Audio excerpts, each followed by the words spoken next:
সে এক পাথর আছে, কেবলই লাবণ্য ধরে, উজ্জ্বলতা ধরে, আর্দ্র মায়াবী করুণ।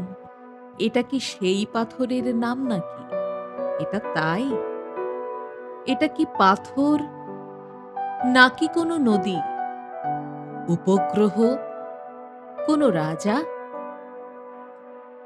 পৃথিবীর ৩ ভাগ জলের সমান কারো কান্না ভেজা চোখ, মহাকাশে ছড়ানো ৬টি তারা, তীব্র তীক্ষ্ণ তমোহর কি অর্থ বহন করে এই সব মিলিত অক্ষর?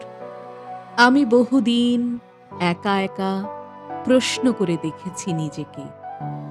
যারা খুব হৃদয়ের কাছাকাছি থাকে, যারা এ ঘরে ও ঘরে যায়, সময়ের সাহসী সন্তান যারা, সভ্যতার সুন্দর প্রহরী, তারা কেউ কেউ বলেছে আমাকে, এটা তোর জন্মদাতা জনকের জীবনের রুগ্ন রূপান্তর।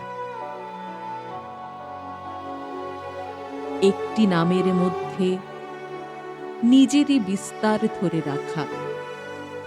তুই যার অনিচ্ছুক দাস, হয়তো যুদ্ধের নাম, জ্যোৎস্নায় দুরন্ত চাঁদে ছুঁয়ে যাওয়া, নীল দীর্ঘশ্বাস কোনো মানুষের, সত্যিই কি মানুষের? তবে কি সে মানুষের সাথে সম্পর্কিত ছিল? কোনোদিন ভালোবেসেছিল সেও?